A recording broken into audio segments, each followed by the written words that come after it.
Hello friends, welcome to my channel. இன்றைக்கி நம்ம சேனலில் கோதுமை மாவு வச்சு ரொம்ப சூப்பராக சாஃப்டாக கிரின்ச்சான ஒரு பிஸ்கட் ரெசிபி தான் பார்க்க போகிறோம். ஸ்கூல் விட்டு வர குழந்தைங்களுக்கு செஞ்சு கொடுங்க. குழந்தைங்க ரொம்ப விருப்பமாக சாப்பிடுவாங்க. வாங்க அதை எப்படி செய்யணும் வீடியோக்குள்ளே பார்க்கலாம். ஃபஸ்ட்டு ஒரு பாத்திரம் எடுத்துக்கலாம். அதில் 2 கப் அளவுக்கு கோதுமை மாவு எடுத்துக்கலாம். ஒரு 3 ஸ்பூன் அளவுக்கு ரவை சேர்த்துக்கலாம். 1 கப் அளவுக்கு ட்ரை கோகோனட் சேர்த்துக்கலாம். ஒரு 2 ஸ்பூன் அளவுக்கு வெள்ளை எள்ளு சேர்த்துக்கலாம். சேர்த்துட்டு நல்லா மிக்ஸ் பண்ணி விட்டுக்கலாம். மாவு ஃபஸ்ட்டு இந்த மாதிரி நல்லா மிக்ஸ் பண்ணி விட்டுட்டு அதுக்கப்புறமா ஒரு 3 ஸ்பூன் அளவுக்கு நெய் சேர்த்துக்கலாம். நெய் நல்லா காய்ச்சிட்டு சேர்த்துக்குங்க. அப்போ தான் ரொம்ப டேஸ்ட்டு நல்லாயிருக்கும். சேர்த்துட்டு நல்லா மிக்ஸ் பண்ணி விடுங்க. நெய் சேர்க்குறதுனால பிஸ்கெட் ரொம்ப சாஃப்டாக இருக்கும். இப்போ இதில் பிஞ்சாப் அளவுக்கு சால்ட்டு சேர்த்துக்குங்க. சால்ட்டு சேர்த்துட்டு நல்லா மிக்ஸ் பண்ணி விட்டுக்குங்க. பாருங்கள், எல்லா மாவையும் சேர்த்து நல்லா இந்த மாதிரி மிக்ஸ் பண்ணி விட்டுட்டு இந்த மாதிரி பிடிச்சி அந்த மாதிரி கரெக்டாக பிடிக்க வரணும். அது வந்து கரெக்டான பதம். இப்போ இது அப்படியே இருக்கட்டும். நம்ம 2 கப் மாவு எடுத்ததுக்கு 1 கப் அளவுக்கு சர்க்கரை சேர்த்துக்கினா சுகர் வந்து கரெக்டாக இருக்கும். 1 கப் சர்க்கரைக்கு 3/4 கப் அளவுக்கு காய்ச்சி ஆற வச்சுலாம் பாலை சேர்த்துக்கலாம். பால் சேர்த்துட்டு நல்லா மிக்ஸ் பண்ணி விட்டுக்கலாம். சர்க்கரை வந்து ஒரு பாதி திட்டத்துக்கு நல்லா கரைஞ்சி வந்தால் போதும். இப்போ வந்து நம்ம ரெடி பண்ணி வச்சுருக்க மாவில் சேர்த்துக்கலாம். சேர்த்துட்டு நல்லா பிசைஞ்சு எடுத்துக்கலாம். இப்போ இதை நல்லா பிசைஞ்சு எடுத்துட்டு அதுக்கப்புறமா நம்ம மீதமுள்ள அந்த அடியில் இருக்கிற சர்க்கரையை சேர்த்துக்கலாம்.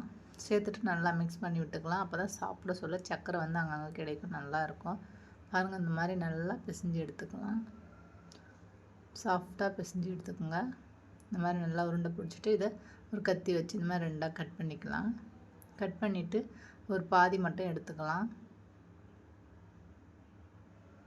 இப்போ இதை ஒரு பூரிக்கட்டை வச்சுட்டு நல்லா திரட்டி எடுத்துக்கலாம். ரொம்ப திக்காகவும் உருட்டக்கூடாது, ரொம்ப லேசாகவும் இருக்கக்கூடாது. கரெக்டாக நல்லா உருட்டி எடுத்துக்கலாம். மாவு திக்காக இருக்கிறதுனால அங்கங்கே வெடிப்பு வரும். அதை சரி பண்ணி விட்டுட்டு நல்லா உருட்டி எடுத்துக்கோங்க. பாருங்கள், இந்த மாதிரி சரி பண்ணி விட்டுட்டு நல்லா உருட்டி எடுத்துக்கோங்க. இப்போ இதில் இந்த மாதிரி ஒரு சின்னதாக கிண்ணம் எடுத்துக்கோங்க. எடுத்துகிட்டு பிஸ்கட் சைஸில் கட் பண்ணி எடுத்துக்கலாம். இந்த மாதிரி வச்சு ப்ரெஸ் பண்ணிங்கன்னா கரெக்டான ஷேப்பில் வந்துடும். இது அப்படியே இருக்கட்டும். இப்போது மீதமுள்ள மாவு அப்படியே எடுத்துக்கலாம். செகண்ட் டைம் யூஸ் பண்ண சொல்ல யூஸ் பண்ணிக்கலாம். வெளியே எடுத்துடலாம்.